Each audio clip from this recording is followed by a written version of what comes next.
Hello mga madam at sir, good morning. Today po is nandito ako sa ER. Dito sa may bandang Laguna. Kasi kagabi papasok ko sa office nung nagsiset up na ako ng tools ko. Bigla akong nag-palpitate. Tapos,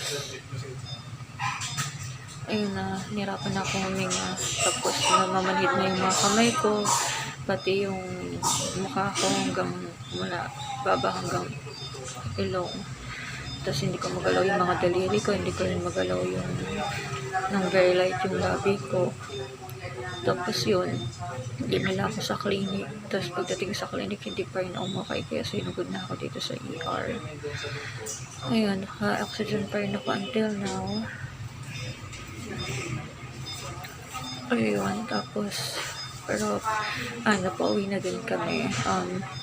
Sinundo ako pinuntahan ako dito nung BFF para siya yung makasama ko pa uwi. Pero kanina papunta dito kasama namin yung QA namin. So, update ko na lang kayo ulit mamaya pag uwi namin sa bahay or pag nasa bahay na ako. Thank you. Bye.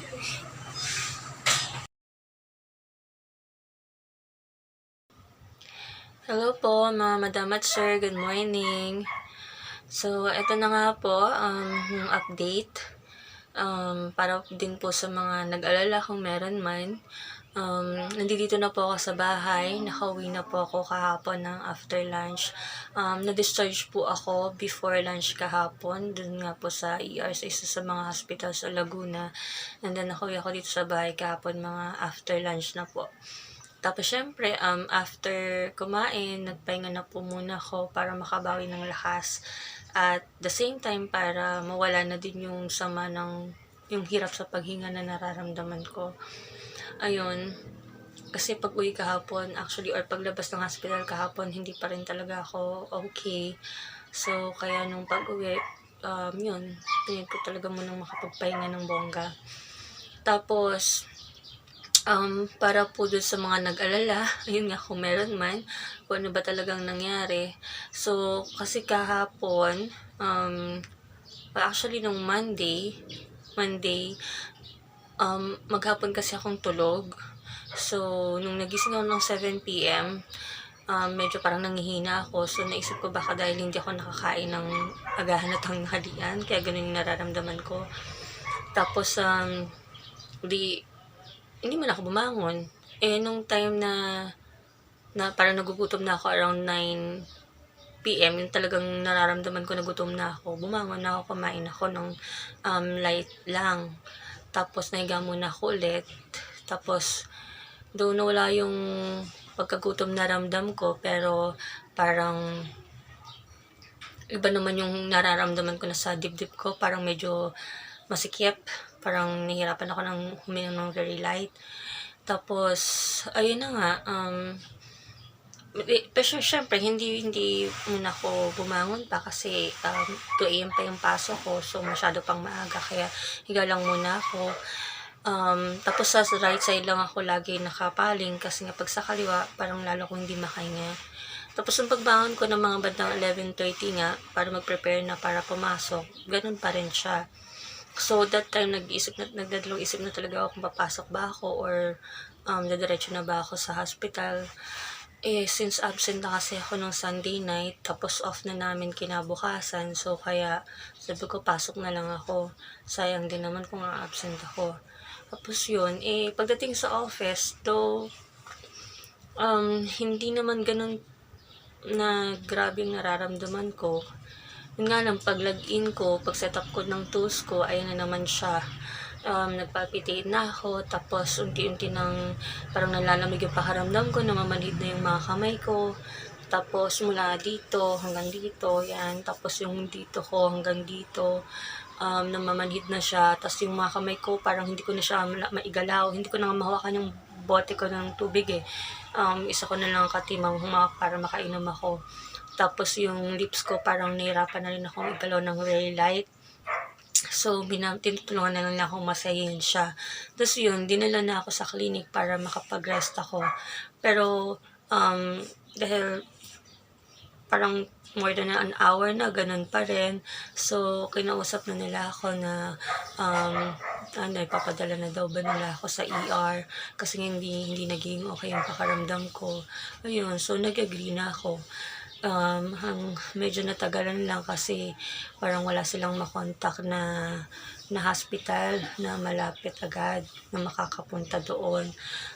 Tapos nahirapan din akong makahanap ng makakasama ko galing sa office, makakasama ko sa hospital, kasi hindi nga daw pwede na ako lang.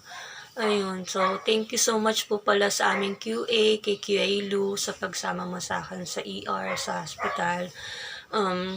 Sa pagstay mo doon, hanggang sa dumating yung BFF ko para palitan ka. Thank you so much. Tapos, thank you din sa lahat ng mga staff po ng aming clinic sa office, sa pag-asikaso niyo sa akin. Thank you so much po. Ganun din po sa yung mga staff ng yung sa ambulance, yung nagatid sa akin sa hospital. Ayun, tapos sa mga nurse po ng ER and kay Dr. Alex. Wait lang po, nakalimutan ko yung name niya. Ayun, kay Dr. Alexander Juson, thank you so much po sa tingin niyo sa akin. And, ayun, syempre kay BFF kasi kahit may pasok pa siya kinabukasan, tapos naistorbo ko siya nung time na nagpapahinga pa lang siya nung gabi, nung madaling araw pala. Ayun, nagawa pa rin niyang puntahan ako dun sa hospital. Kasi wala akong ibang makontak para puntahan nga ako. Ayun, tapos financially natulungan din niya ako kasi yun nga, hindi pa tayo nakakabawi ng maayos financially. So, wala pa talaga akong extra na naitatabi for emergency. Ayun, so tinulungan niya muna ako dun sa gastos. And thank you din sa tulong ng pinsan ko, kay Raquel May Cardenas, kasi ayun, natulungan niya ako na makuha yung details ng office namin sa PhilHealth. So, yun, ilagay ko yung details ng company namin sa PhilHealth form, kaya naka-discount po ako. So, thank you so much kasi ang laki nang nabawas sa bill ko dahil nga po wala pa kaming health card dahil magti 3 months pa lang po kami by next month. I mean, this second week ng October, magti 3 months pa lang po kami. So, dun pa lang marirelease yung health card namin. So, hindi ko pa siya nagamit kahapon dun sa bill.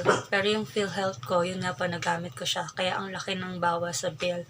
Kaya, yun po, sobrang thankful din ako doon. Ayun, so, yun lang po. So, sa ngayon naman po, okay na po yung pakaramdam ko. And since off naman namin yesterday and today, so makakapagpahinga pa po talaga ako. And then, 1 to 2 days din naman yung advice ng doctor sa akin na ipahinga ko. So, by tomorrow, hopefully, makapasok na po ako ulit. Ayun, namiss ko na din po kasi yung mga ka-team ko and mga friends ko sa office. Ayun, thank you so much po. Yun lang. Maraming salamat po. Bye for now. Thank you.